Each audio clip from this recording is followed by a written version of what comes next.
ধনশিৰি মহকুমাৰ ৰজাপুখুৰীৰ শ্যামগাঁৱত অচিনাক্ত পোকৰ সন্ত্ৰাস।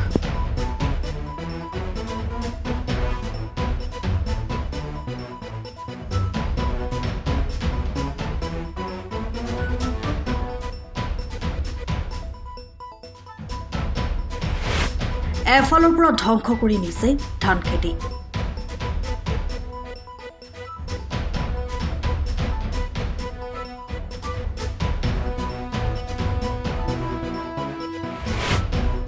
নানা ধৰণৰ ঔষধ ব্যৱহাৰ কৰিও পোৱা নাই সুফল, আতংকিত কৃষক। উৰিয়াংঘাট ৰজাপুখুৰীৰ শ্যামগাঁৱৰ কৃষকে এবিধ অচিনাক্ত পোকৰ আতংকৰ বাবে চিন্তিত হৈ পৰিছে।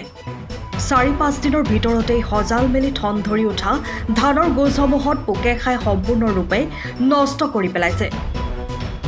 বাতৰি সংগ্ৰহ কৰাৰ সময়লৈকে প্ৰায় ৪ বিঘামান ধান খেতি সম্পূৰ্ণ নষ্ট কৰিলে অচিনাকি এই পোকবিধে।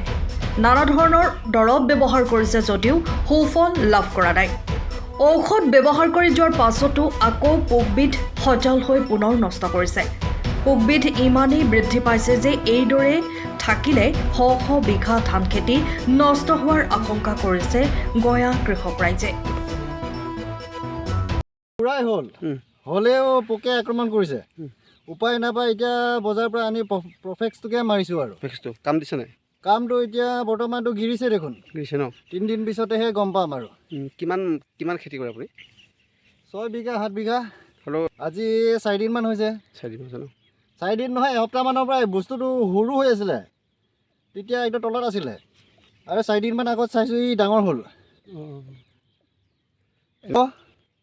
এতিয়া প্ৰমাণটো আমি 2 দিন বা সপ্তাহ পিছতহে পাম। লগে লগেতো প্ৰমাণ নাপাম নহয়, দৰৱ মাৰিছোঁহে। মানে খাইছে পোকটো কি পোক আমি ক'ব পৰা নাই, ধৰিব পৰা নাই, জীৱনত দেখা নাই।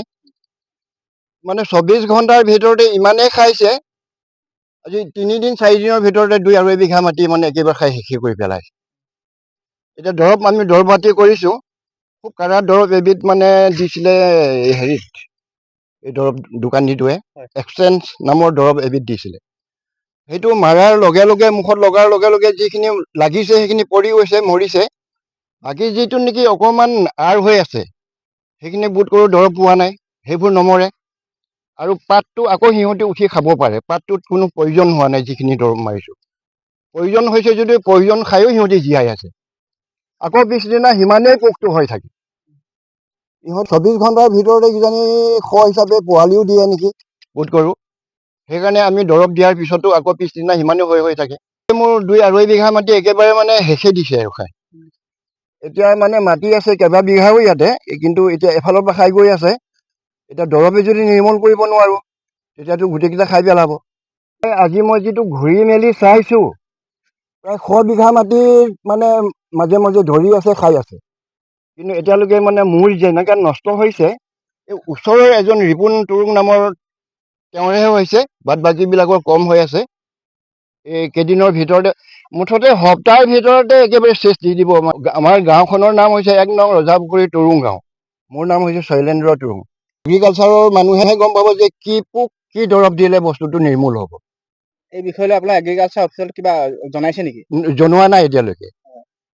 তাকেতো এইবোৰ এতিয়া আমি সেইকাৰণে জনাম বুলি ভাবি আছোঁ। বস্তুটো চাই আছোঁ, আমি এই 2 দিনৰ ভিতৰত খুব চেষ্টা কৰি আছোঁ দৰৱ পাতি দি নিৰ্মূল কৰিবলৈ। যদি নিৰ্মূল কৰিব নোৱাৰোঁ তেতিয়াতো আমি জনাবই লাগিব।